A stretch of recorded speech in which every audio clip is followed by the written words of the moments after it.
আমার অবস্থা তো সকলে মনে হয় জানছেন। বক্তা উপস্থিত না হলে এলাকার মানুষ বিশ্বাস করে না।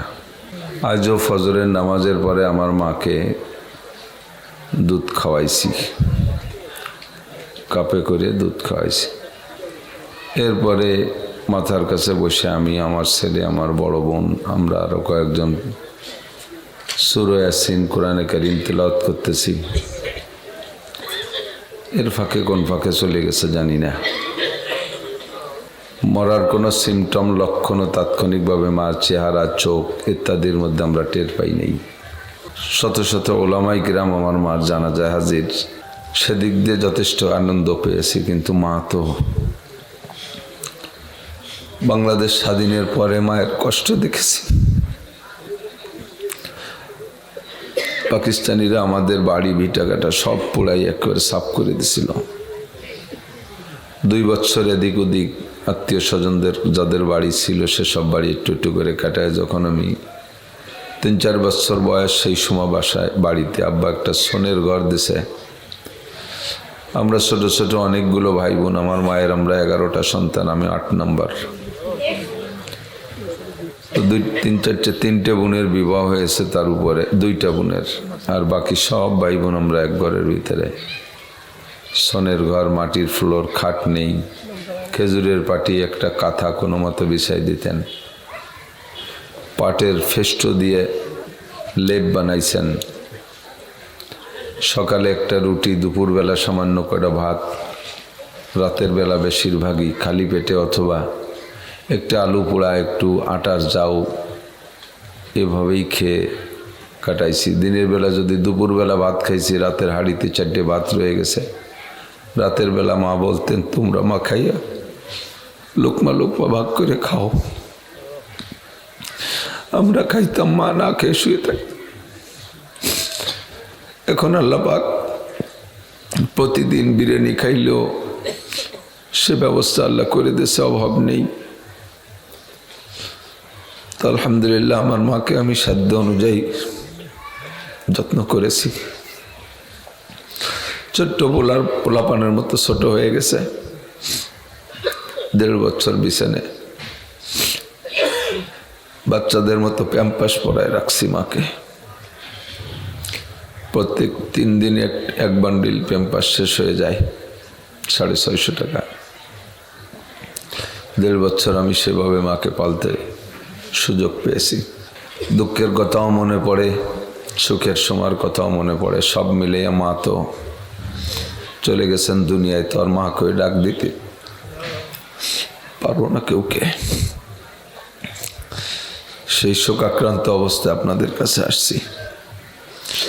হাদিসে আছে, আল্লাহর নবী বলেন, মাম্মাতা কদ কামাত কিয়ামাতুহু, দুনিয়ায় 3টে কিয়ামত হবে। একটা হলো সারা দুনিয়া ধ্বংসের কিয়ামত, আন্তর্জাতিক কিয়ামত। আর একটা কিয়ামত কওমি কিয়ামত, কোন জাতি গোষ্ঠীর কিয়ামত, সারা দুনিয়া থাকবে, একটা জাতিকে ধ্বংস করে দেবে। আর একটা কিয়ামত পার্সোনাল কিয়ামত, ব্যক্তিগত কিয়ামত। ব্যক্তিগত কিয়ামত, যে যেদিন মারা যাবে সেদিন তার কিয়ামত হয়ে গেল। আপনারা আমরা এখানে যারা বসা আছি, আমি ওভার শিওর আপনাদেরকে 100% তার চেয়ে বেশি শিওর দিতে পারি, সারা দুনিয়া ধ্বংসের যে কিয়ামতটা, ওইটা আমরা কেউ দেখব না, নিশ্চিত। কারণ কিয়ামত হবে, সারা দুনিয়া ধ্বংসের কিয়ামত হবে কখন? হুজুর বলেছেন, লা তাকুমুস সাআতু হাত্তা ইউকালা ফিল আরদি আল্লাহ আল্লাহ। যখন জমিনের উপরে একজন মানুষও আল্লাহ বলনেওয়ালা থাকবে, ততক্ষণ দুনিয়া ধ্বংস হবে না। বর্তমান পৃথিবীতে 2 কোটির উপরে শুধু হাফেজে কোরআন বিদ্যমান। বলবেন সুবহানাল্লাহ। হাফেজরা আল্লাহওয়ালা, লক্ষ লক্ষ কোটি কোটি ওলামায়ে কিরাম, বড় বড় আলেম, ছোট বড় আলেম। আল্লাহর রহমতে 200 কোটি মুসলমান রেগুলার নামাজ না পড়লেও বিপদে পড়ে হলিওতে একবার আল্লাহ বলে ডাকে। কুল্লু নাফসিন যায়িকাতুল মাউত, প্রত্যেকটা প্রাণী মরণশীল। তা আপনি আমি যদি প্রাণী হয়ে থাকি, আমাকেও মরতে হবে, ঠিক না? তো যে যেদিন মারা গেল তার কিয়ামত সেদিন হয়ে গেল, এটা হলো পার্সোনাল কিয়ামত। আর কওমি কিয়ামত, বংশীয় কিয়ামত, জাতিগোষ্ঠীর কিয়ামত সেটা কেমন? কওমে লূত তাদেরকে আল্লাহ তাআলা 4টি গুনার কারণে ধ্বংস করে দিয়েছে। কয়টি গুনাহ? আমি এর চেয়ে ভালো করে আজকে বলতে পারবো না, মাজুর, একটু কাটা কাটা ভাবে মনে থাকবে তো ইনশাআল্লাহ। 4টি গুনার কারণে কওমে লূতকে তারা 80 স্কয়ার মাইল জায়গায় বসবাস করত। হযরত ইব্রাহিম আলাইহিস সালাতু ওয়াস সালামের ভাগ্নে লূত আলাইহিস সালাম, এই লূত আলাইহিস সালামের নামে ওনাদের কওমের নাম কওমে লূত বলি। পরবর্তীতে এসে বহুত বড় বড় জওয়ান ছিল তারা। 4টি গুনাহ, 4টি গুনার ভিতরে মূল একটি গুনাহ, আর এই একটি গুনাহকে সহযোগিতা করার জন্য আর 3টি গুনাহ। মূল একটি গুনাহ হলো সমকামিতা। একটু বলবেন নাউজুবিল্লাহ। বলতেও লজ্জা লাগে, এমন একটা গুনাহ বলতে হলো। নিচে ফাঁকা একটা বালিশ নিয়ে শুদ্ধ নিজে। সমকামিতা, নারীতে নারীতে, পুরুষে পুরুষে সমকামিতা, যৌন চরিতার্থ। পুরুষরা নারীদের চেয়ে পুরুষের প্রতি আকৃষ্ট ছিল বেশি। আর একজন পুরুষের চোখে এই অবস্থায় থাকতে জন্য, আকর্ষণীয় অবস্থান তৈরি করার জন্য তাদের 3টে গুনাহকে সহযোগী হিসেবে নেওয়া লাগছে। 1 নম্বরে, যখন তাদের দাড়ি গজাইতো তখন তারা দাড়ি কেটে ফেলতো, নারীদের মতো চেহারা তৈরি করে রাখতো। এটা হলো দাড়ি রাখলে পুরুষের ভাব এসে যায়, তখন তাদের ওই আকর্ষণীয় চেহারাটা নষ্ট হয়ে যায়। যতদিন দাড়ি না থাকে দেখবেন 14, 15, 12, 13 থেকে নিয়ে ছেলেদের বয়স যখন বেড়ে ওঠে তখন তাদের চেহারার ভিতরে, যদি চেহারা ভালো হয়, বিশেষ করে ফর্সা হয়, তখন তাদের চেহারার ভিতরে অত্যন্ত একটা আকর্ষণ আসে, যেটা নারীদের চাইতে বেশি আকর্ষণীয় হয়। আর এরপরে যখন দাড়ি হয়ে যায় তখন আর সে আকর্ষণটা থাকে না। তো ওরা যে চরিত্রবান, তাদের সেই চরিতার্থের জন্য এই পুরুষদেরকে দাড়িবিহীন রাখার চেষ্টা করত। তাই শুরুতে অনেক দিন পর্যন্ত দাড়ি কাটত। কওমে লূতের আগে দুনিয়ায় কেউটা দাড়ি কাটে নাই, এরাই সর্বপ্রথম দাড়ি কাটছে। তো দাড়ি কাটা গুনাহ হলো সমকামিতার সহযোগী গুনাহ 1। 2 নম্বর, নারীরা টাকনুর নিচে কাপড় পরে, লম্বা কাপড় পরে দুল খেয়ে বেড়াইলে দেখতে ভালো দেখা যায়। ওইরাই কওমে লূতের ছেলেরা টাকনুর নিচে লম্বা কাপড় পরে নারীদের মতো এভাবে কোমর দুলায় বেড়াইতো, এটাও তাদের সমকামিতার সহযোগী। 3 নম্বর, গান বাজনা বাদ্যযন্ত্রে মানুষকে যৌন সুরসুরির দিকে সহযোগিতা করে, যৌনতার দিকে আকর্ষণ তৈরি করে নারীদের। এই কি বলা হয়, গান বাজনা। এগুলোতে কওমে লূতের আগে দুনিয়ায় গান বাজনা ছিল না, অন্য গুনাহ ছিল, গান বাজনা ছিল না। এরা গান বাজনা করত। তাই গান বাজনা, বাদ্যযন্ত্র, দাড়ি কাটা আর টাকনুর নিচে পুরুষরা পোশাক পরা, এই 3টে গুনাহ সমকামিতার সহযোগী গুনাহ। এই 3টেও করতো, আর এই 3টের মাধ্যম দিয়ে যে লাস্টে তাদের উদ্দেশ্য যেটা, সেটা তো চরমভাবে করত। আল্লাহ পাক রব্বুল আলামিন এই কওমকে ধ্বংস করার জন্য জিবরাইল আর মিকাইল আলাইহিস সালাম 2 জনকে পাঠিয়েছে। 2 জন যাইয়া এই পুরো কওমের 2 পাশ দিয়ে মাটির নিচে ডানা ঢুকাই দিয়া সম্পূর্ণ মাটিটাকে ওই কওম সহ আকাশে উঠাই নিয়ে গেছে। আসমানে আল্লাহ তাআলা ফেরেশতা মোতায়েন করে রেখেছেন, আসমানি সৈনিক। তাদের প্রত্যেকের হাতে এক একটা করে বোমা, নাম ঠিকানা সহ, যাকে যেটা মারবে তার নামে সেটা আসমানে নিয়ে একেবারে উপযুক্ত ধুলাই দিয়ে চূর্ণ বিচূর্ণ করে তাদের ওই জমিনটাকে সম্পূর্ণ উল্টাইয়া মাটির নিচে ডাবাই দিছে। শেখ ফরিদুদ্দিন আত্তার রহমাতুল্লাহ আলাইহে শেরের মধ্যে বলেন, আখুদাওয়ান্দে কে হাঙ্গামে সাহার, আখুদাওয়ান্দে কে হাঙ্গামে সাহার, কর দে কওমে লূতেরা জের ও জবর। জের জবর, আমরা উর্দু কোরআন শরীফ পড়াই জের জবর পড়ি না। জবর মানে উপরেরটা, জের মানে জের জবর করে দিছে। জবরটা জের, জের রে জবর, অর্থাৎ উপরটা নিচে, নিচের উপরে করে ডাবায় দিছে। সেখানে সাগর হয়ে গেছে, এখনো পর্যন্ত সেই সাগর সেই জায়গা আছে। পানি বড় বিষাক্ত, পানি বড় বিষাক্ত। কালো পানি, 1 কেজি পানি জাল দিলে 800 গ্রাম লবণ হয়। এত লবণাক্ত হওয়ার কারণে মানুষ ওর ভিতরে যারা সাঁতার কাটতে না জানে তারাও পড়লে তলায় না, ডোবে না, ভেসে থাকে। এই গজবের শহর ধ্বংস করে দিয়েছে আল্লাহ তাআলা তাদের অন্যায়ের কারণে। আর বাকি দুনিয়া সব আছে, একটা কওমকে ধ্বংস করে দিয়েছে, এর নাম হলো সেকেন্ড কিয়ামত। কওমে আদ, কওমে সামুদ, কওমে লুত, এদেরকে আল্লাহ তাআলা এভাবে শেষ করে দিয়েছে। নূহ আলাইহিস সালাতু ওয়াস সালামের সময় 80 জনকে রাইখা বাকিরে শেষ করে দিয়েছে, সেকেন্ড কিয়ামত। এখনো পর্যন্ত এই প্রক্রিয়া চলতেছে। এই সেকেন্ড কিয়ামতের 2টা পদ্ধতি বলছি, একটা হলো কওমকে দুনিয়ার থেকে শেষ করে দেওয়া, আর একটা হলো জাতি থাকবে সমাজে, তাদের অন্যায়, অবিচার, অত্যাচার, তাদের গুনাহ, তাদের অপরাধ এমন সীমা লঙ্ঘন করছে। আবার কওমটা সব জায়গা ছড়িয়ে ছিটিয়ে থাকার কারণে, ওই জাতি গোষ্ঠী, ওই দল সব জায়গা ছড়িয়ে ছিটিয়ে থাকার কারণে পুরো এলাকা ধরে ধ্বংস করে দেয় নাই। যে যেখানে আছে তারে এমনভাবে রাখছে, তার চেহারা আত্মপ্রকাশ করার কায়দা নাই, সমাজে পরিচয় দেওয়ার কায়দা নাই যে আমি অমক, আগে অমক ছিলাম, এখনো সে আছি বলার কায়দা নাই। বর্তমানে সে পরিস্থিতি আছে না নাই? চলছে কি চলছে না? নাম বলি না, শুধু পরিচয় বললাম। লাস্ট কিয়ামত হলো একেবারে ফাইনাল আন্তর্জাতিক কিয়ামত, ধ্বংস হয়ে যাবে সব প্রাণীকে ধ্বংস করে দেওয়ার পরে আল্লাহ তাআলা আজরাইলকে ডাকবে, ইয়া মালাকাল মউত আল-আন মা বাকিয়া, কত দূর কি মারছো আর কত দূর কি আছে? আল্লাহ কুল্লু শাইইন হালিকুন, সব শেষ। আসো কে কেটু তাই কয় নাহনু সালাসাতা আশার, আমরা 13 জন আছি। এই জমিন আসমান সব ধ্বংস করে দেওয়ার পরে কয়জন? 13 জন। কও কেডা কেডা? কয় নাহনু আরবা, আমরা 4 জন, জিবরাইল, মিকাইল, ইসরাফিল, আজরাইল, আমরা 4 জন। ওয়াহমিলু আরশা রাব্বিকা ফাওকাহুম ইয়াওমা ইযিন সামানিয়া, আর তোমার আরশ উঁচু করে রাখছে 8 জন।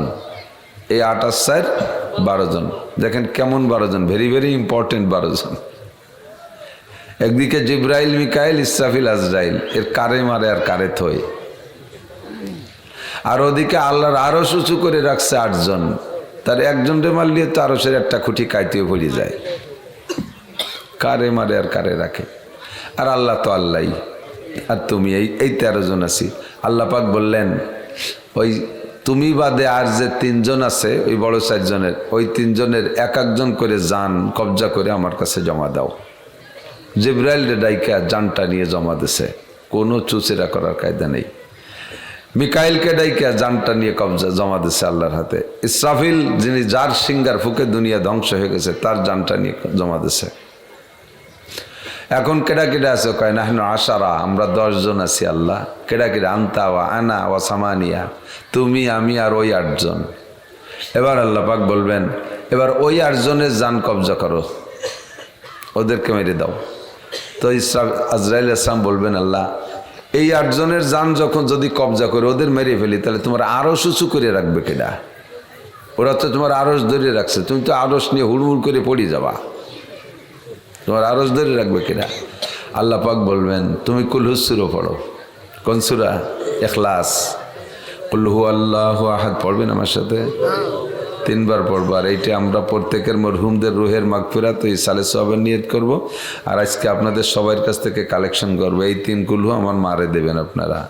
আমি এত কষ্ট রয়েছি, আমার মার সন্তান, মারে কবরে থুয়ে চলে আইছি, আপনারা আমার একটু দেবেন না আমার মার জন্যে? বিসমিল্লাহির রহমানির রহিম। কুল হুয়াল্লাহু আহাদ আল্লাহুস সামাদ লাম ইয়ালিদ ওয়া লাম ইউলাদ ওয়া লাম ইয়াকুল লাহু কুফুয়ান আহাদ। কুল হুয়াল্লাহু আহাদ আল্লাহুস সামাদ লাম ইয়ালিদ ওয়া লাম ইউলাদ ওয়া লাম ইয়াকুল লাহু কুফুয়ান আহাদ। কুল হুয়াল্লাহু আহাদ আল্লাহুস সামাদ লাম ইয়ালিদ ওয়া লাম ইউলাদ ওয়া লাম ইয়াকুল লাহু কুফুয়ান আহাদ। আল্লাহর কসম, 1 খতম কোরআন শরীফ পড়ার নেকি প্রত্যেকের জবানে হয়ে গেছে। এখানে যদি আমরা 300, 400, 500 মানুষ থাকি, 500 খতম কোরআন শরীফ হয়ে গেছে।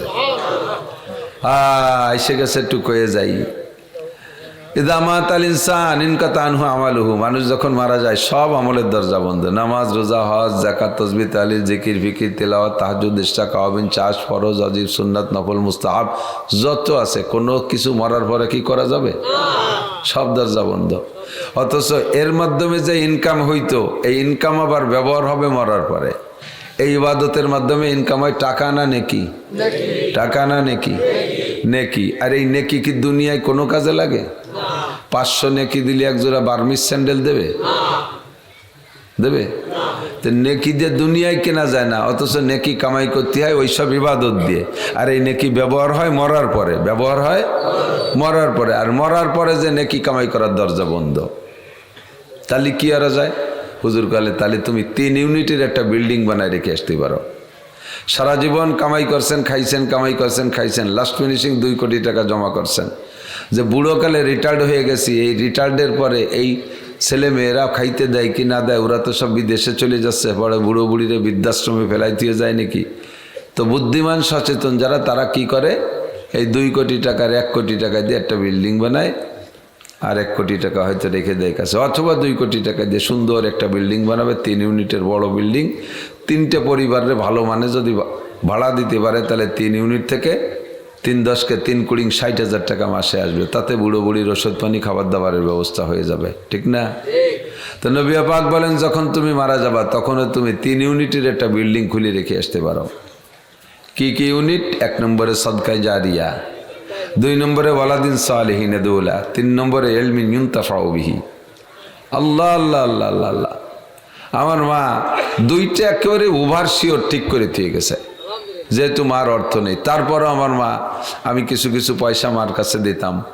আমি যখন থেকে ইনকাম শিখছি, আমার মা বলতেন যে বাবা তুমি প্রত্যেক মাহফিল থেকে আমারে 10 টাকা দিবা। সে সময় মাহফিলে আমি পাইতাম 100, 150, 200 টাকা। আমি মারে ডেলি 10 টাকা দিতাম। ওই 10 টাকা, তারপরে যখন আমি পয়সা বেশি পাই, মা আমাকে বলতেন তুমি 100 টাকা দিবা, ডেলি 100 টাকা দিবা। এরপরে যখন আরও বেশি কামাই করছি, মা আমার কাছে আরও বেশি দাবি করলেন। আমি এই যা দিছি, আমার মা নিজের হাত খরচ, নাতি নাতকুরো তো অনেক আছে, আমার মা 2 বার নানি হয়ে গেছে। আমার মার নাতনি, নাতনিও নানি হয়ে গেছে, তাহলে ডবল নানি হয়ে গেছে না? তিনি 100, 150, 150 হয়ে গেছে মনে হয় ফুইফুনা। তেরা মাঝে মাঝে আসলে তাকে কিছু হাদিয়া তোফা দেওয়া লাগে, সৎকা টৎকা দেওয়া লাগে, দিয়ে টিয়ে মার কাছে 70-75 হাজার টাকার মতো জমা আছে। তো মা আমার এই কয়েকদিন আগে বলতেছে তুমি এই টাকা দিয়ে মাদ্রাসায় কিতাব কিনে দেবা। তাহলে 1 নম্বর সদকায়ে জারিয়া বলে গেছে আমার মা। 2 নম্বরে ওয়ালাদিন সালিহিন, আমার মার গর্ভে যারা জন্ম নেছে নাতি নাতনি পর্যন্ত 30-এর উপরে হাফেজে কোরআন তৈরি করে দিয়ে গেছে। আজকে আমার ছেলেপেলেরা এরা জায়গায় বসে 1 ঘন্টায় 1 ঘন্টায় 3 খতম কোরআন শরীফ পড়ছে। এরপরে দাফন করা শুরু থেকে নিয়ে আমার হাফেজরা সব মার কবরের পাশে দাঁড়াইয়া এরা সবাই একবার করে সূরা ইয়াসিনও পড়ে ফেলাইছে। তাহলে কেমন ওলাদে সালেহ রেখে গেছে। আমরা 4 ভাই আলেম, 4 ভাই আলেম। আমার বড় ভাই বনানী চেয়ারম্যান বাড়ি মাদ্রাসার প্রিন্সিপাল, ছোট 2 ভাই গাজীপুর 2 মসজিদের ইমাম ও খতিব, সাথে 2 মাদ্রাসার মুদাররেস। আর আমার তো সবাই চেনেন। আমার 5 ছেলে মেয়ে হাফেজ, 4 ছেলে 1 মেয়ে হাফেজ। আমার ছেলেরা সবাই উমরা করে আসছে, বাইর বিটা বাগ্নি বাগ্নি সব আলেম হাফেজ। তাহলে নেক্সট সন্তান রেখে গেছে জিয়ারতের জন্য। 2টি আমার ইউনিট খুলে গেছে আমার মা। 3 নম্বরে ইলমিন ইউনতাফাউ বিহি, আমরা যে কয়টা ভাই বোন কোরআন শরীফ পড়তে পারি, সবাই পারি আলহামদুলিল্লাহ। তা আমাদের সবাইয়ের কোরআন শরীফ পড়ার উস্তাদ আমার মা। আমি যে শুদ্ধতায় কোরআন শরীফ পড়ি, এটা আমার মার কাছ থেকে শিখেছি। 2 জুমা আগে আমার মা শুক্রবারে শুয়ে রয়েছে, আমি বললি মা আমি জুমার নামাজ পড়াইতে যাচ্ছি, মা দোয়া করেন। মা কো আজ কি বার, হুশ নেই তো? বলে আমি তো মা আজ তো শুক্রবার, জুমার দিন। তো জুমার দিন তাই তোমরা আমার বলবা না আমি একটু সূরা কাহফটা পড়তাম? আপনি তো বসতে পারেন না, কোরআন শরীফ দেবো দেখে পড়বেন? কেন মুখস্থ পড়বো বললে আমার মা 1 পৃষ্ঠা সূরা কাহফ মুখস্থ পড়ে ফেলাইছে। আমার পড়ে বলছে হয়েছে আমার পড়া? জি মা হয়েছে। ওয়ালাদিন সালিহিন ইয়াদউলা। তো 3 কুলহুতে 1 খতম আমার মা আমাদেরকে রেখে গেছে। আমি সারা বাংলাদেশে এই মাসে সামনে রমজান পর্যন্ত যত মাহফিল আছে আমার মার জন্য আমি কালেকশন করব। মাদ্রাসা আলাকের জন্য টাকা কালেকশন করতে পারি না, কিন্তু আমার মার জন্য কালেকশন করতে পারবো ইনশাআল্লাহ। সাথে যে পড়বেন তারও তো মা বাপ পেয়ে যাবেন। ওইটা তো খালি একদিক গেলে আর একদিক যায় না, এরকম না। সূর্য যদি আকাশে ওঠে তাহলে কি একদিক আলো দেয় আর একদিক অন্ধকার থাকে নাকি? সারা দুনিয়া আলো হয়ে যায় না? তো 1 খতম কোরআন শরীফ হলে ওটা আপনি আমারও দিতে পারবেন, আপনার মা বাপরাও দিতে পারবেন। কাজেই সুযোগে সবাইটা ইনকাম করে নিলাম একসাথে। তো আজরাইলকে আল্লাহ পাক বলবেন তুমি সূরা ইখলাস পড়ো। আজরাইল সালাম পড়বেন কুল হু আল্লাহু আহাদ, বলে সে আল্লাহ কয়জন? বলবেন না? আল্লাহ কয়জন? না 33 কোটি? আল্লাহ একজন। কুল হু আল্লাহু আহাদ আল্লাহুস সমাদ, এই আয়াতে যাইয়া আজরাইলে ঠেকাই দিছে। পড়ো আল্লাহুস সমাদ। আল্লাহ অমুখাপেক্ষী, আল্লাহ অমুখাপেক্ষী, কাহারও কাছে ঠেকা। আমার আল্লাহ কি এরকম যে বছরের শেষে রং উঠে যায়, শেষে আল্লাহ সাতকুরো পড়ে গেছে, আল্লাহরে দেখতে ভালো দেওয়া যাচ্ছে না, শেষে ইন্ডিয়ার চেয়ে মিস্ত্রি নিয়ে আল্লাহরে রং দেওয়া লাগবে? আমাকে আল্লাহ কি এরকম আল্লাহ নাকি? আমাকে আল্লাহর রং ওঠে? আমাকে আল্লাহর রং ডিসকালার হয়? ওই রং কেউ জানে যে কি রং? রং আছে, কোরআন শরীফ আছে, সিবগাতাল্লাহি ওয়া মান আহসানু মিনাল্লাহি সিবগাতাল্লাহি ওয়া মান আহসানু মিনাল্লাহি সিবগা। আল্লাহর রং আছে, আল্লাহর রঙের চাইতে ভালো দুনিয়ায় কোনো রং নাই। সেম রঙও নাই যে ওই রং উঠে গেছে সেম রং দিয়ে তুলাম। আমার আল্লাহ কারো কাছে রঙের ঠেকানা। আমার আল্লাহ বছরের শেষে যে দুর্বল হয়ে পড়ে না, যে 3 পাশে বাঁশ বাঁধাই দিয়ে পিছন দিয়ে একখান ঢুকোই দিয়ে খাড়া হয়ে যায় তুতি হবে, আর আল্লাহ পড়ে জাতি বেড়ে ঠেলা ধাক্কা লাগিয়ে। আল্লাহ কি এরকম দুর্বল নাকি? তা আল্লাহুস সমাদ মানে আল্লাহ অমুখাপেক্ষী, কাহারও কাছে ঠেকানা। বলো আজরাইল আমি কি কের কাছে ঠেকা?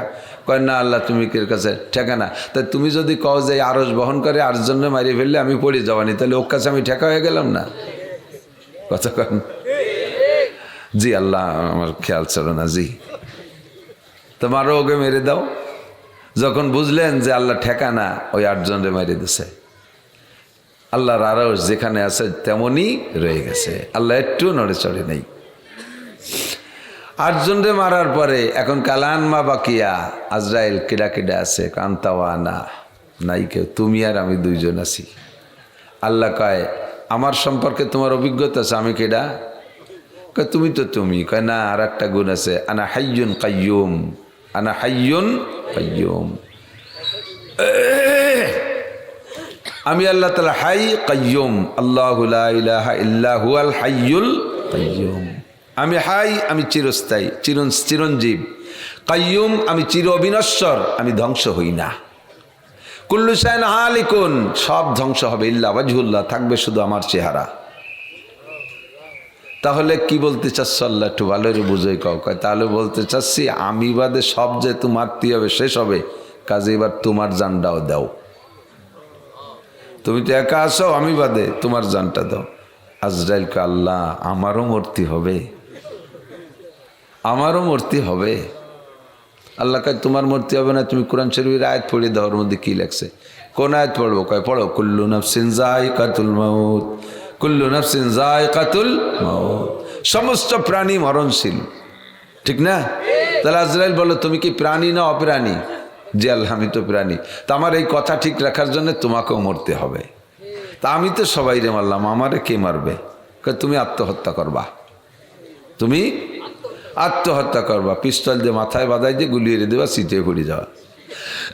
তা আমি কোন সিস্টেমে? আমি তো মারছি আমার সিস্টেমে, সবাই রে মারছি, তা আমি কোন সিস্টেমে মরবো? তুমি সেই সিস্টেমে বুকের উপরে হাত দিয়ে মুঠ করে টান দিবা, বাকি কাজ আমার।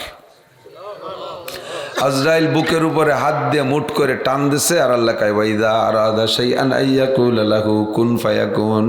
আল্লাহ কিছু করার ইচ্ছা করলে শুধু কুন শব্দ বলে, আর বললে তা হয়ে যায়। কি বললেন?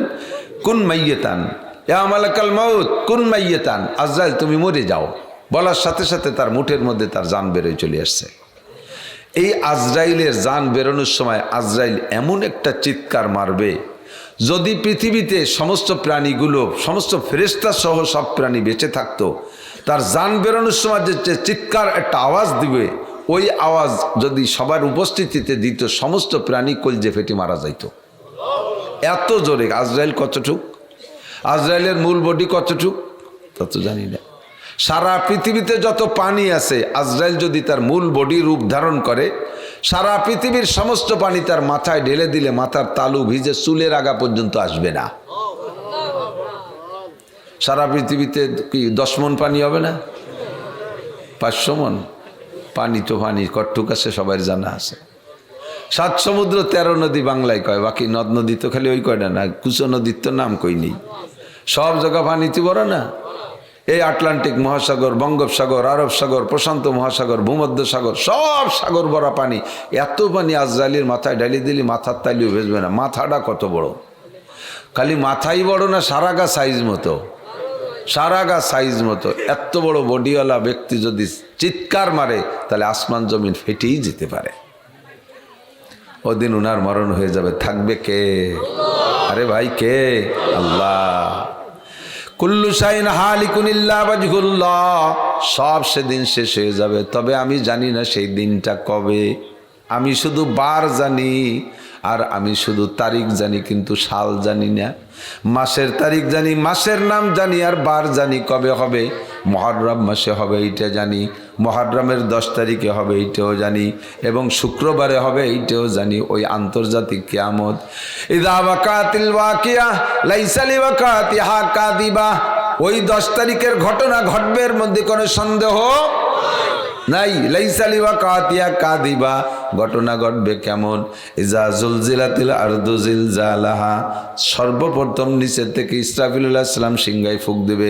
ফাইদা নুফিখা ফিস-সূর, যখন সিংহায় ফুঁক দেবে, ফালা আনসাবা বাইনাহুম, আপোষে নিজেদের মধ্যে যে সম্পর্ক ছিল কিচ্ছু মনে থাকবে না।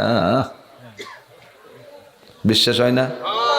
এই যে কয় শুক্রবারের আগে যে শুক্রবারে জাকি দেশে ভূমিকম্প এদিক হয়েছিল নাকি? হয়েছিল না?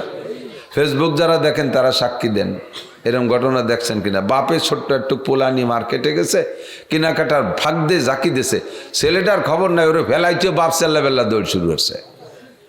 ছেলের কি হবে তা খেয়াল নাই, ঘরের মধ্যে বসে ফ্যামিলির সদস্যরা কথাবার্তা বলতেছে, খাওয়া দাওয়া চলতেছে। এর মধ্যে যখন জাকি দিয়েছে, কেউ কোয়া কই নাই, যার যার কায়দায় দৌড় শুরু করে দিয়েছে। সামান্য ছোট্ট ঝাঁকি, এ ঝাঁকিতে কি হয়েছে? হয়তো বা ঢাকা শহরের 2-1টা পুরন বিল্ডিং এ টুফাইটে গেছে, জমিনের কোথাও ফাটে নাই, জমিনের কোনো জায়গা ধসেও যায় নাই, আসমান ভেঙে পড়ে নাই, তারা খসে যায় নাই, সূর্য চন্দ্র হারিয়ে যায় নাই, সব যার যার জায়গায় আছে। শুধুমাত্র হালকা একটা ঝাঁকি দেছে, 5.5-5-এর একটা ঝাঁকি দেছে, তাতেই বাপে ছেলেকে ফেলাই রেখে চলে যায়, মায়ের সন্তানকে ফেলে রেখে চলে যায়, সকলে যার যার চিন্তায় দৌড়াদৌড়ি করে।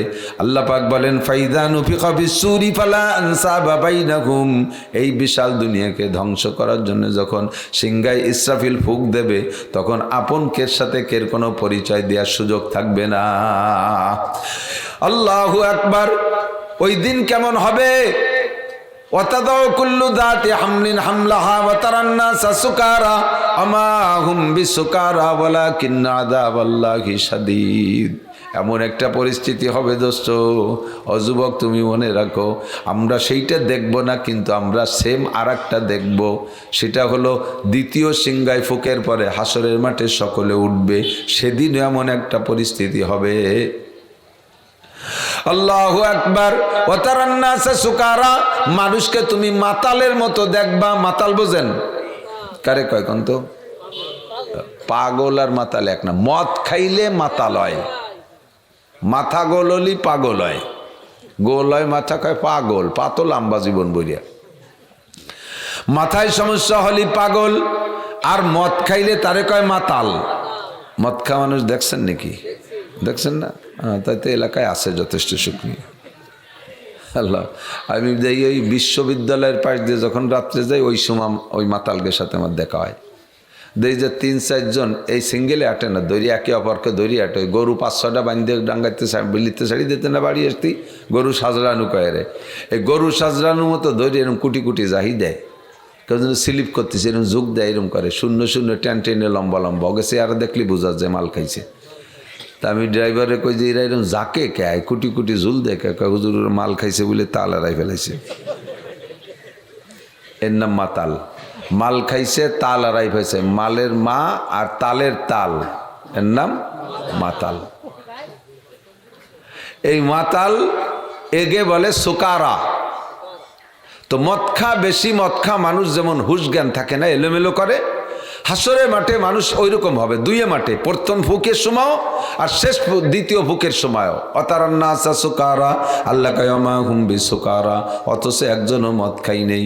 ঘটনা কি, ওয়ালাকিন্না আযাবাল্লাহি শাদীদ। এদিকে প্রথম সিংগায় ফুকের সময় যে কঠিন শাস্তি, যে কঠিন অবস্থা হবে, আর দ্বিতীয় সিংগায় ফুকের পরে হাসরের মাঠটা হবে পোড়া তামার মতো লাল, একেবারে তামা পোড়ার মতো লাল টকটকে এবং গরম।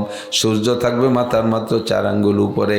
এই দুই দিকের প্রেসারে মানুষ এমন অস্থির হবে, মানুষের চিৎকার মেরে বলবে, রব্বানা আখরিজনা মিনহা ফাইন শিতা আদখিলনাল জান্নাহ ওয়া ইন শিতা আদখিলনান নার।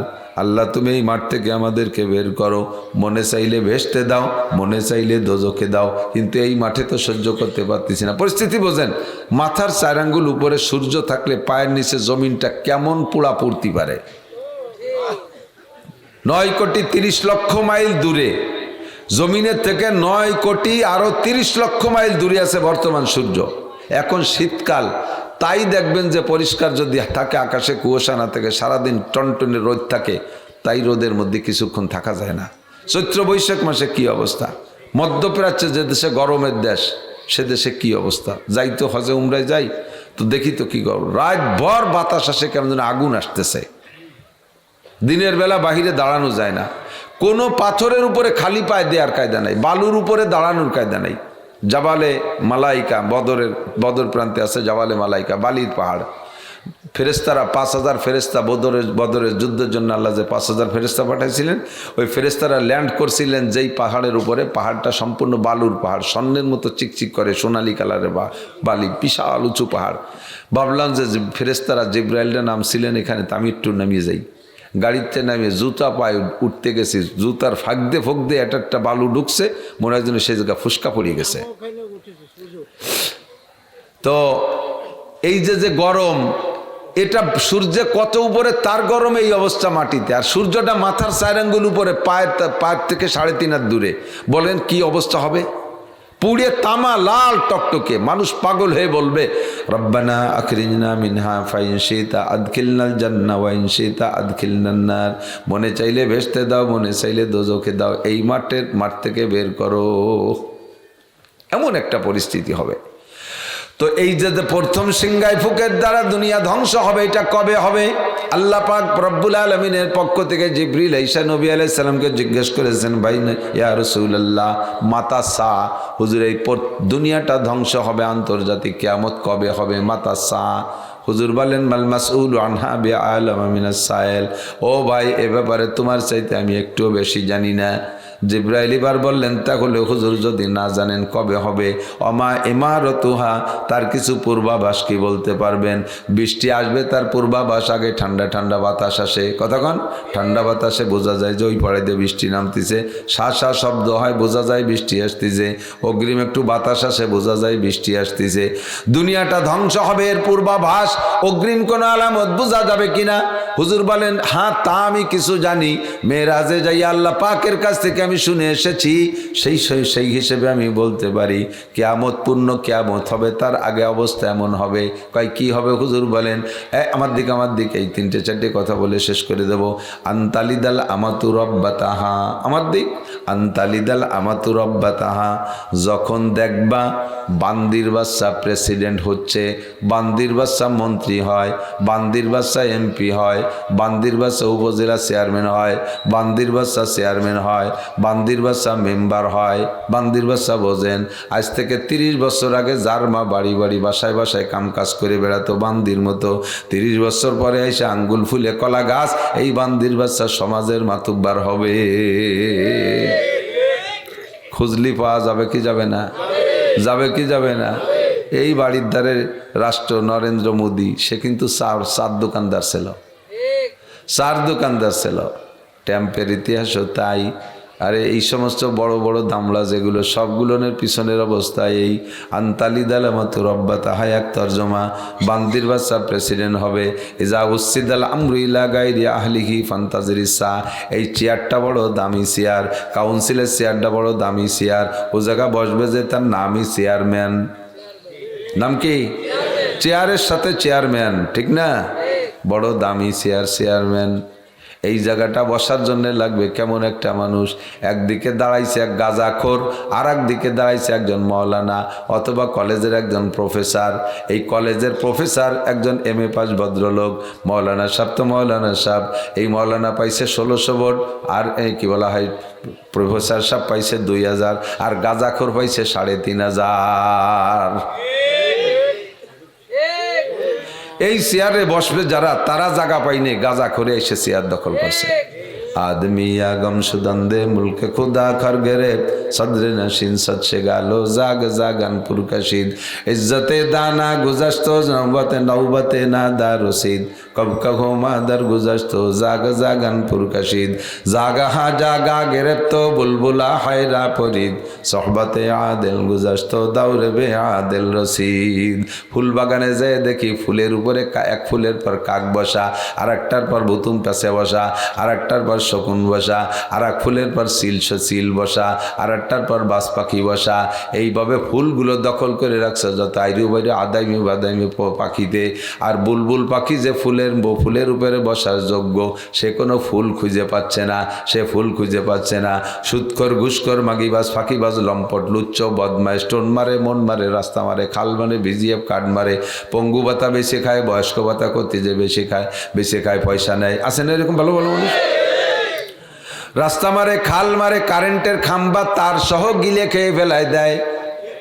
এই সমস্ত বদমাইশ নামাজ নাই, রোজা নাই, হজ নাই, জাকাত নাই, টুপি নাই, দাড়ি নাই, পাগড়ি নাই, জুব্ব নাই, ফরজ নাই, ওয়াজিব নাই, সুন্নত নাই, মুস্তাহাব নাই, পর্দা নাই, পশিদা নাই, হালাল হারাম খুঁটা বাসা নাই। এক সাইডে যা পায় হাঁসের বাচ্চার মতো, খালি হাঁসের বাচ্চা যেমন শামুক খায় চাবাইয়ে খায় না, দড়িয়ে গিলে বেড়ায়, এরা এরকম আস্ত গিলে খেয়ে ফেলায়। এই সমস্ত মানুষগুলো আসবে সমাজের মাতুব্বারি করতে। আল্লাহর কিরে আমার বানাইনি কথা না, 1500 বছর আগে নবী পাক সাল্লাল্লাহু আলাইহি ওয়াসাল্লাম বলে গেছে, তাই একটু নকল করতেছি। আমার সাথে গ্যাঞ্জাম বাদালে গ্যাঞ্জামটা কিন্তু ওই জায়গায় লেগে যাবে। হাজারো দুঃখের ভিতর দিয়ে হাসি আসে। আমার সাথে গ্যাঞ্জাম বাঁধাবেন, স্পিকারে বাড়ি মেরে কি লাভ? বাংলাদেশের সংসদে স্পিকারে সিয়াদ দিয়ে বাড়ি মারানোর কিস্সা আছে না? মুরব্বীরা জানে, ছোটরা জানে না। তো স্পিকারের বাইরে কী হবে? স্পিকার তো মাত্র প্রভাষক, মূল সিদ্ধান্ত তো প্রধানমন্ত্রী প্রেসিডেন্টের পক্ষ থেকে। মারলি তো আগে মারো, স্পিকাররে মারলি মাড্ডা সেই জায়গা যে লাগে। জরবুল গোলা জরবে গোলাম এহানাতে মহলা। বাড়ির চাকররে মারলি মালিকের অপমান হয়, কথা কন? চাকররে মারলি মালিকের অপমান হয় না? তো আমাদের সাথে গ্যাঞ্জাম করলি গ্যাঞ্জামটা ওই জায়গা লাগবে। আর ওই জায়গা গ্যাঞ্জাম লাগে কোনো বিটা টিকতে পারে না। নমরুদির মতো আন্তর্জাতিক খ্যাতি সম্পন্ন দামড়া সেরা রে আল্লাহ তাআলা শোয়াই ফেলে দেশটা খোড়া মশাই দিয়ে, কথা কন না কেন?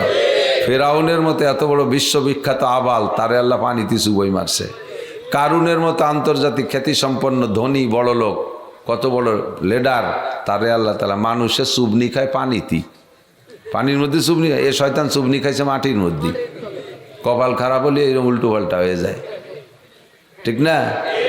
তাহলে এক জায়গায় এই জায়গা গ্যাঞ্জাম বাদালি গ্যাঞ্জাম লাগবে ওই জায়গা, আর ওই জায়গার সাথে গ্যাঞ্জাম বাদায় কেউ টিকতে পারে নাই। আর এটা আমার বানানি কথা না, স্বয়ং আল্লাহ নিজেই বলেন, মান আদালি ওয়ালিয়ান ফাকাদ আযানতু বিল হারব, যে আমার অলির সাথে অলিরে কষ্ট দেয়, মানে আদালি ওয়ালিয়ান, যে আমার অলিদের সাথে শত্রুতাই করে, দুশ্মনী করে, গ্যাঞ্জাম করে, ফাকাদ আযানতু বিল হারব, তার সাথে আল্লাহ নিজে যুদ্ধ করে, তার সাথে আল্লাহ নিজে যুদ্ধ করে। আর আল্লাহর যুদ্ধ করতে কামান লাগে না, আল্লাহর যুদ্ধ করতে কামান লাগে না, বন্দুক লাগে না। আল্লাহ শুধু বলবেন ধ্বংস হয়ে যা, ধ্বংস হয়ে যায়।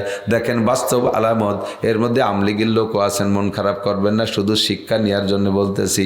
তৎকালীন প্রধানমন্ত্রী শেখ হাসিনা, তার সাথে বাংলাদেশের সবচাইতে বড় দল ছিল আমলীগ, তার সাথে যুবলীগ, তার সাথে ছাত্রলীগ, তার সাথে কৃষক লীগ, তার সাথে মহিলা লীগ, তার সাথে পুরুষ লীগ, তার সাথে তাঁতি লীগ, তার সাথে পাতি লীগ।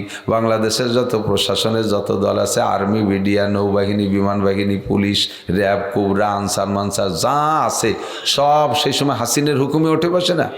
অস্ত্র তো সবই তাদের হাতে। আল্লাহর সাথে যুদ্ধ লাগাই দিয়েছে। আল্লাহ খালি হাত আল্লাহদের কাছে, এই হাতওয়ালাদেরকে আল্লাহ তাআলা কি করে দিয়েছে? পরাজয় করে দিয়েছে। কতগুলো ফুলাপান খালি হাতে যে নারায় তাকবীর দিয়েছে, ওরা হাতিয়ার মাতিয়ার সাইডি দেখি এখন দিক ফলাই চলে গেছে। এটা হলো আল্লাহর যুদ্ধ। এ যুদ্ধ কার যুদ্ধ? ওই জায়গার সাথে ঝামেলা বাঁধাবা, ওই জায়গার সাথে ঝামেলা বাঁধায় কেউ টিকতে পারবা না, কথা কান ঠিক না? আল্লাহু আকবার বলতে চাইছি কি, আনতালিদাল আমাতু রাব্বাতাহা, কিয়ামত আসতেছে, তার পূর্বের আলামত হলো 1 নম্বরে বান্দির বাচ্চাই বড় বড় পদগুলো দখল করবে, ভালো মানুষে পদ পাবে না। একজন যোগ্য হাক্কানি আলেম দাঁড়াইছে, তারে ক্রিটিসাইজ করে হুজুরও লোভ সামলাতে পারলো না, আইছে সে গোমের লোভে চেয়ারম্যানই হতে। আমাকে গোপালগঞ্জে বাংলায় কয়, নিজে যেমন ডেমনি পাড়ার মানুষে মনে করে তেমনি, নিজে যেমন ডেমনি পাড়ার মানুষে মনে করে তেমনি। উন্ডাই টনমন মারিয়ে খায়, মনে করে যে ও জায়গা যে যাবে সেই বুঝি মারিয়ে খায়।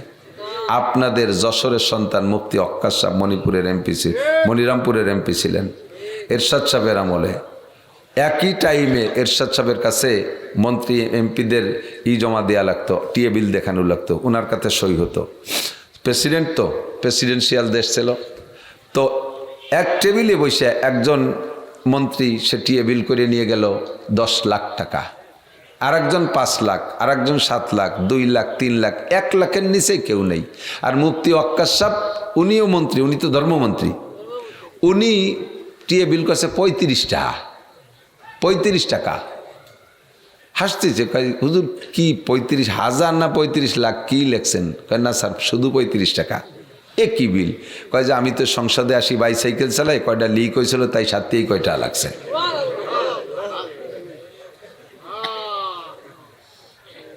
আপনাদের যশোরের সন্তান একটা চমক এবার দেখাতে পারবেন না? পারবেন না? বেজাল কেন? এই আপ ডাউন কে সবাই একসাথে কেন পারবেন না? করা যাবে এবার? আরো মুফতি অক্কাশ তৈরি করতে হবে যশোরে, ঠিক আছে? এই মুফতি অক্কাশ পাঠাই দিতে হবে সংসদে যশোরের থেকে। তাহলে 35 টাকা টিএ বিল লিবারা ও লোক 10 লাখ টাকা কি করছে? কোথায় গেছো? কোথায় গেছো? সরকারি টাকা নিয়ে, গরিবের টাকা, ভ্যান চালানির কালার কাছ থেকে তুমি ট্যাক্স নেছো। একটু কলা কচু কিনি তার মধ্যে দিয়ে নিয়ে সারো, আমরা একটু যাই করি তার ভিতর থেকে 1% তুমি জমা নিয়ে এই গরিব মিসকিন এতিম অসহায় কাঙ্গাল দুঃখিনী বিধবা কিষেন বেচা কামলা দেওয়া এই সমস্ত জন বেচা গরিব গোড়াবকে টাকা নিয়ে তুমি 10 লাখ 20 লাখ 30 লাখ টাকা হেলিকপ্টার মারায় বেড়াবা সারা দেশ বেরিয়ে। আমরা ওটা সাপোর্ট করি না, আমরা মন্ত্রীদেরকে বাইসাইকেলে দেখতে চাই। এরকম মানুষ এখনো বাংলাদেশে আছে? অবশ্যই আছে, না থাকলে বাংলাদেশ থাকতো না। এই মানুষগুলোকে বাছাই করে দিতে হবে। এই চেয়ারে যেন আদামি বাদামি আর বসতে না পারে। যত এই চেয়ারে আদামি বাদামি বেশি বসবে তত দুনিয়ার হায়াত খাটো হবে, কিয়ামত কাছায় আসবে। আর এখানে ভালো মানুষ দিলি কিয়ামত আর খানিক সরে চলে যাবে। যে ও জায়গা ভালো মানুষ বসে গেছে তাহলে কিয়ামত সে ডেট পিছাই দিলাম, যাও। কারণ কিয়ামত তো ইন্নাল্লাহ ইনদাহুল মিজান, এটা গোপন রাখছে কেন? যাতে রদ বদল করা যায়। আমার মাদ্রাসার মাহফিলি পোস্টারে বক্তাকে নাম দেই না। এই বছর যাকে দাওয়াত দিছি তার মেন 4 জন আসে নাই, এলাকার কেউ জানে না। একজন মারাই গেছে, চরমুনের পিসা হুজুরের খলিফা নুরুল হুদা ফাইজি সাহেব, উনি তো মারাই গেছেন। আর একজন মুফতি হাবিবুল্লাহ মাহমুদ কাসেমি আমার মাহফিলের 4 দিন আগে অ্যাক্সিডেন্ট করে হাসপাতালে। তাহলে এর সাথে কোনো জোরাজুরি চলবে? আর একজন বাংলাদেশে 15 তারিখে যে খতমে নবুয়তের প্রোগ্রাম হয়েছে, বিদেশি যত মেহমান তাদের আপ্যায়নের দায়িত্ব মুফতি মিজানুর রহমান সাইদ সাহেব, হুজুর সেই ঝামেলায় আটকে গেছে। 4 নম্বর মুফতি আবুল কাসেম সাহেব ফেনীর, উনিও অসুস্থ, আসতে পারেনি। তো শ্রোতারা জানে না, এলাকার মানুষ জানে না যে আমি কারে কারে দাওয়াত দিছি, কাজেই ওই 4 জন আসে নাই, কে এর কোনো ভিতরে কোনো জ্বালা নাই। আমি কায়দা বায়দা এরে দে ওরে দে টানি টুনি মোটামুটি ওয়াশ সারিয়ে নিছি, কেউ বোঝে নাই যে কারে দাওয়াত দিছে আর কারে দেই নেই। আর নিজে 2 ঘন্টা করছি, তাতে এলাকার পেট ভরে গেছে। তো আল্লাহ তাআলা কিয়ামতের তারিখটারে গোপন রাখছে, ইন্নাল্লাহ ইনদাহু ইলমুস সাআ, কিয়ামতের তারিখ গোপন কেন? যাতে প্রয়োজনে আগে অনুযায়ী, প্রয়োজনে পাইছে অনুযায়ী। আর একটা তারিখই যদি দিয়ে রায় আর প্রয়োজন হলে যদি তার 2 মাস আগে কিয়ামত ঘটানোর, তাহলে আল্লাহর ওয়াদা খেলাপ হয়ে যায় না? আল্লাহ কোটা আমার কাছে থাক, তোমাদের স্বভাবের পর নির্ভর করবে। তোমরা যদি এই চেয়ারে ভালো মানুষ বসাও, দুনিয়ার হায়াত বাড়াই দেবো, কিয়ামত খানিক সরাই দেবো। আর এই জায়গা যদি আদামি বাদামি উরুটে বাদামি নুস্স মদখোর বসাও, তাহলে ক্লোজ করে নিয়ে আসবো। কেসা রাজ, কেসা ভেদ চিন্তা করতে পারেন? আজিজুন হাকিম, আমার আল্লাহ তাআলা জবরদস্ত এবং বড় প্রজ্ঞাময়। এই হলো তার প্রজ্ঞা, খেয়াল করছেন না? তো 1 নম্বর আলামত হলো আনতালিদ আলামাতু রব্বাতাহা। আমাদের বাংলাদেশে এই ঝামেলাটা দীর্ঘদিন চলে আসতেছে কিনা কথা বলেন? হ্যাঁ, এই যে উল্টো পাল্টা, এই চেয়ারে অযোগ্য মানুষ বসার একটা প্রবণতা চলে আসছে না? এই জন্য একটা জাকি দিয়ে আল্লাহ দেখায় দিয়েছে আগে শুক্রবারে, পরেও কোটি কোটি খুচো খুচো দুটো তিনটে দেশে, তা ভালো টের পাইনি। এরপরে আরও আসতেছে জাকি, বড় জাকি। যদি এবার ভুল করেন আগামীবার দেবের কোমর ভাঙ্গা জাকি, এবার যেন ভুল হয় না, ঠিক আছে তো? আর একটা হলো আনতালিদাল আমাতু রব্বা তাহার, আর একটা তর্জমা হলো মানুষের ভিতরে পশু স্বভাব এমনভাবে বিরাজ করবে। আপনারা কি কথা কি তৃপ্তি পাচ্ছেন নাকি? আমি তো বুঝতে পারতেছি না, আমি তো পারতেছি না। পশু স্বভাব মানুষের ভিতরে এতভাবে, পশু স্বভাব পর্যন্ত এই কুকুরের বাচ্চা এবছর জন্ম নিয়েছে, এই কুকুরের বাচ্চা 2 বছর পরে যাইয়া ওই বাচ্চাগুলো যখন সাবালেগ হবে, এই যে মার পেটে জন্ম নেছে এইটা যে তার মা না তার স্ত্রী, এইগুলো কি ভেদাভেদ থাকে? 2 বছর পরে যায় ওই কুকুরই তার মার সাথে মিলনে মিলিত হয়ে যায়। ওই বাচ্চার পেট, বাচ্চার বাচ্চা তার মার পেটে, ওই বাচ্চার বাচ্চা তার মার পেটে। এরকমই সব জায়গায় দেখবেন, গরুর মধ্যে, সব প্রাণী, কয়টা বলবো, সব প্রাণীর ভিতরে। তো মানুষের ভিতরে এইভাবে আত্মীয়তার সম্পর্ক, এই বৈবাহিক সুন্নতি তরিকা যে শরিয়াত সম্মত যে জোড়া আছে, এই পদ্ধতিটা মানুষের থেকে বিলুপ্ত হয়ে যাবে। এরপরে যাইয়া সন্তানে মায়ের সাথে, সন্তানে মাকে স্ত্রীর মতো, মাকে বান্দির মতো, মাকে এভাবে ব্যবহার করা শুরু করবে পশুর মতো। কোনো ভেদাভেদ থাকবে, এসে গেছে, বেশি দেরি নেই। বাংলাদেশে বা পৃথিবীতে যদি আর 10টা 15টা 14ই ফেব্রুয়ারি পায়, কপালে জোটে। এই 14ই ফেব্রুয়ারিতে যত হাজার হাজার লক্ষ লক্ষ জেনা ব্যভিচার হচ্ছে, এই জেনার বাচ্চাগুলো যাচ্ছে কোথায়? সব তো মেরে ফেলে না, সব নষ্ট করে না, কিছু কিছু পয়দা হয়েই যাচ্ছে। কিছুদিন পরে যাইয়া ওই বাচ্চাটা বড় হয়ে যাবে, এইটা যে তার মা তার খবর নাই, ও ফেলাই দিছে কোন ডাস্টবিনের ভিতরে, সেই যাইতে সরকার নিয়ে লাইলে ফাইলে বড় বানাইছে। কিছুদিন পর সেই বাচ্চা, লাওয়ারেজ বাচ্চা, তার তো কোনো মা বাপ নাই, সে ঘুরতে ঘুরতে পার্কে যে দেয় যে সুন্দরী একটা মাইয়া, বাস তার সাথে লাইন করে শুরু করে দিছে। আসলে হাকিকতে সেই মহিলাটা হলো তার জন্মদাতা মা, কিন্তু তার পরিচয় নাই, কুত্তর মতো। যখন এই অবস্থা সৃষ্টি হবে, আর এই অবস্থা সৃষ্টি করার পিছনে দুনিয়ার নেতারা আদা জল খেয়ে নামছে, অত পর্দার দরকার নাই। পার্কে জাতি দাও, যাইয়া দেখবেন মুরব্বীরা তো যান না বাবা পার্কে, আমাদের চলার পথে চোখে পেছে গাছের গোড়ায় 2-2 বসে বসে আল্লাহ বিল্লি হতেছে,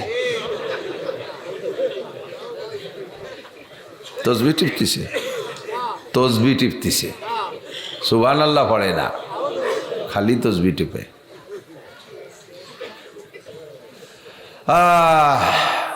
এইভাবে যে কি পরিমাণ বাড়তেছে দুর্নীতি, তার শেষ নেই। জেনায় দেশটা ভরে যাচ্ছে। জাইরুর বাচ্চা দেশে প্রোটেকশন নিয়েছে দুমসা নিয়া, এটাই হলো আনতালিদাল আমাতু রব্বা তাহা। হুজুর আসছে, আমি শেষ। ও আন্তারাল হুফাতাল আর বাড়বো না, স্বাস্থ্য পাচ্ছি না। আবার বারান্দি, এখানে না আসলে বারান্দি পড়া লাগে, দাবি ছিল না, আসছি যেহেতু যে ফোন দিচ্ছে বারবার, একটু সে জায়গা যাবো। এই কথাটা শেষ করে, ও আন্তারাল হুফাতাল ওরাতাল আলাতা রিয়া শায়াতাতাওয়ালুনা ফিল বুনিয়ান। হুফাত মানে খালিফা, এত অভাবে ছিল যে একজোড়া স্যান্ডেল কেনার পয়সা ছিল না। একটু খেয়াল করেন, পিছনের দিক তাকালেই পাবেন, আমি তো তারই একজন। হুফাত ছাত্র বয়সে ছাত্র ভাইদের ফেলাইনে 5 সিলাইরির পাইপ দিয়ে ফিতে বানাই আমি পাই দিছি। আব্বা স্যান্ডেল কিনে দিয়ে পয়সা দিতে পারতেন না, আমি কিয়ামতের আলামত। হুফাত ওরাত, পর্যাপ্ত কাপড় ছিল না, আমি তার একজন। ছাত্র ভাইদের পুরন লুঙ্গি পরিয়া আমি লেখাপড়া শিখছি, তাদের পুরন ফেলাইনি জামা। ওরাত আলাতা, ক্ষুদার তাড়নায় মানুষের দাঁড়ে দাঁড়ে সাইডে পান্তা পানি চেয়ে খেয়ে বেড়াইছে, এত অভাবী। রিয়াজ শাহ, ভালো যোগ্যতা না থাকার কারণে ভালো কোনো চাকরি পায়নি, মানুষের বাড়ি ছাগলের রাখালি করে বেড়াইছে, কত অভাবী। 1 নম্বরে খালি পাও, 2 নম্বরে বস্ত্রহীন, 3 নম্বরে খাদ্যহীন, অভাবী, ক্ষুধার তাড়নায়, 4 নম্বরে ছাগলের রাখাল। এত দুর্বল মানুষগুলোকে দেখবা, এত তাওয়ালুনা ফিল বুনিয়ান, বিল্ডিং বানাইয়া পাল্লা দিচ্ছে, কাঠটা কত উঁচু। আগের পুরনো জমিদারকে বিল্ডিং 3 তলা, ধম করে 1 তলা 105 তলা। ওর কয়খান গাড়ি, তার চেয়ে আমার গাড়ি। লোকটার পিছনের ইতিহাস কিন্তু ওই, খালি পাও, ল্যাংটা, বাতের অভাবে ঘুরে বেড়েছে, ছাগলের রাখাল। সে হঠাৎ করে আঙ্গুল ফুলে কলা গাছ, ওই লটারি ছাড়ছে, একখান 10 টাকা দিয়ে কিনে থুয়ে দিয়েছে ঘরে। 3 বছর পরে লটারি টান আসছে, দেখে যে আমেরিকান ভিসা। একে টানে চলে গেছে, একে ফাঁদে আগা সারা চলে গেছে আমেরিকায়। যাইয়ে মাসে 5 লাখ টাকা, যশোরের প্রাণ কেন্দ্রে 10 তলা বিল্ডিং। এত তাওয়ালুনা ফিল বুনিয়ান, কথা কন এরম আছে না নাই? এগুলো সব কিয়ামতের আলামত। চলে যাওয়ার পরে উনি অতক্ষণ পর্যন্ত জিবরাইল বলে পরিচয় দেয় নাই। চলে যাওয়ার পরে হুজুর সাহাবায়ে কেরামদেরকে বলতে, আতাদরুনা মান হাজা, ইনি যিনি এসেছিলেন চেনো উনি কে? আল্লাহ রসুল আলম, আল্লাহ আল্লাহ রসুলই ভালো জানে। তো বললেন ইন্নাহু জিবরিল আতাকুম ইয়াল্লিমুকুম দীনাকুম, উনি জিবরাইল, উনি আসছিলেন তোমাদেরকে দিন শিখানোর জন্য। পিছনে অনেক কথা রয়ে গেছে, সেটুক বলি নেই। কিয়ামতের আয়াত বলছি আর কিয়ামত বললাম। তো আন্তর্জাতিক কিয়ামত রয়েছে সামনে, কওমি কিয়ামত এটা চলতেছে, এখনো চলতেছে। আর ব্যক্তিগত কিয়ামত এনি টাইম এভরিডে, কতক্ষণ? আমার মার কিয়ামত আজকে হয়ে গেছে, দুনিয়ার দিনের শেষ দিন, পেরে 100 বছর বয়স পেয়েছেন আমার মা, চলে গেছেন আজকে দুনিয়ার থেকে। আখেরাতের দিনের শুরু দিন। আমি সকলের কাছে আগেও পড়ে নিছি আলহামদুলিল্লাহ। আমরা এখন দুরূদ শরীফ পড়ি, যে 3 কুলহু পড়েছি, এক খতম। হ্যাঁ বায়েজিদ ভাই, আমি নাম কই নেই, নির্বাচন সবটুক করে দিছি।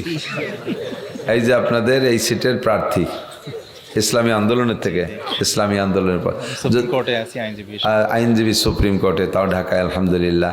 আরেকটা বিষয় হলো যে আমাদের এবার একটা প্লাস পয়েন্ট কি, 8 দল না, আজকে শুনলাম 12 দল হয়েছে। আল্লাহর রহমতে বাংলাদেশে তো দলের অভাব নাই, প্রায়ই আসতেছে। এক দল বাদে আর সব দল মনে হয় এক দল হয়ে যাবে। তো সব দল মিলেই একজন পাবে প্রার্থী। যদি আপনাদের এই সিটে এই সব কয় দল সম্মিলিত ভাইরে দেয় উনি, অথবা যে দলেতে যাকেই দেখছে তারও আবার আমরা সবাই মিলে আমরা তার কাজ করব, ঠিক আছে? তো এই 12, 13, 14, 15, 20 দলের মধ্যে থেকে যেই আসুক সেই আমাদের লোক। আমরা এবার তাকে কোরআন সুন্নাহ সামনে রেখে, এই পতাকা সামনে রেখে তারে ভোট দেব। তো ব্যক্তি হিসেবে আপাতত আমাদের নজরে আমাদের অ্যাডভোকেট সাহেব, ওনাকে আমাদের ভালো লাগতেছে। তো বায়েজিদ সাহেব, আল্লাহ তাআলা যেন ওনাকে আমাদের জন্য কবুল করে, একটু বলেন আমিন, যেন ওনাকে সামনে নিয়ে আমরা লড়তে পারি, ঠিক আছে? আল্লাহুম্মা আমিন। রব্বানা যালামনা আনফুসানা ওয়া ইল্লাম তাগফির লানা ওয়া তারহামনা লানাকুনান্না মিনাল খাসিরিন। রব্বানা ফাগফির লানা যুনুবানা ওয়া কাফির আন্না সাইয়্যাতিনা ওয়া তাওয়াফানা মা'আল আবরার। আয় মেহেরবান আল্লাহ, আমাদের জীবনের সব গুনাহ মাফ করে দেন। আমাদের মরহুম মুর্দাগানদের গুনাহ খাতা মাফ করে দেন। আব্বা মা, দাদা দাদি, নানা নানি, আপনজন যারা বর্তমানে আগে পিছে দূরে মারা গেছে, আল্লাহ সকলের কবর আযাব মাফ করে দেন। সমস্ত মরহুম মুর্দাগানদের কবরে জান্নাতের দরজা খুলে দেন। খাস করে আল্লাহ, আমার মা আজকে দুনিয়ার থেকে চলে গেলেন। রব্বুল আলামিন, আমার বড় দরদি মা, আয় আল্লাহ, আমার মা চলে গেছে, দুনিয়ার মাকে ডাকতে পারবো না। রব্বুল আলামিন, আমার মা যেমন আমাদেরকে ছোটবেলায় লালন পালন করেছে, আপনি আজ থেকে আমার মাকে আপনার রহমতের চাদরে সেভাবে আবৃত করে নেন। আয় আল্লাহ, রব্বির হামহুমা কামা রব্বায়ানি সগীরা, ওনারা আমাদেরকে যেভাবে পালন করেছেন আপনি তার চাইতে অনেক সুন্দরভাবে পালতে পারেন। আমার আব্বা মা, আমাদের সকলের আব্বা মাকে আপনার রহমতের চাদরের তলে ডেকে নেন। আয় রব্বুল আলামিন, এই মাহফিল ভরপুর কবুল করে নেন। আমরা ভাঙাচোরা অবস্থায় যা 2-4 কথা বলতে পেরেছি, সব কথার পর আমল করা তৌফিক দান করেন। সকল প্রকার আযাব গজব বালা মুসিবত থেকে হেফাজত করেন। আয় আল্লাহ, সকল প্রকার গজব আযাব থেকে রক্ষা করেন। রব্বুল আলামিন, আসন্ন জাতীয় সংসদ নির্বাচনে বাংলাদেশের জনগণ এবার সংসদে কোরআন সুন্নাহর আইন দেখতে চাচ্ছে। আয় রব্বুল আলামিন, আপনার বান্দাদের মনের এই তামান্না আপনি পূরণ করে দেন। আয় আল্লাহ, জোটের পক্ষ থেকে সব জায়গায় সুযোগ্য ইমানদার দিনদার আল্লাহওয়ালা যোগ্য প্রার্থীদেরকে আপনি মনোনীত করে দিয়েন, তাদেরকে বিজয়ের ব্যবস্থা করে দিয়েন। আয় রব্বুল আলামিন, আমাদের সকলকে সুস্থতার সাথে লম্বা হায়াত দান করেন। মরণের সময় জবানে কলেমা তয়বা জারি করে দিয়েন। যারা অসুস্থ আছে সবাইকে সুস্থ রোগ মুক্ত করে দেন। যারা অভাবগ্রস্ত তাদের অভাব দূর করে দেন। জীবনে একবার হলে হজ উমরা করার তৌফিক দান করেন।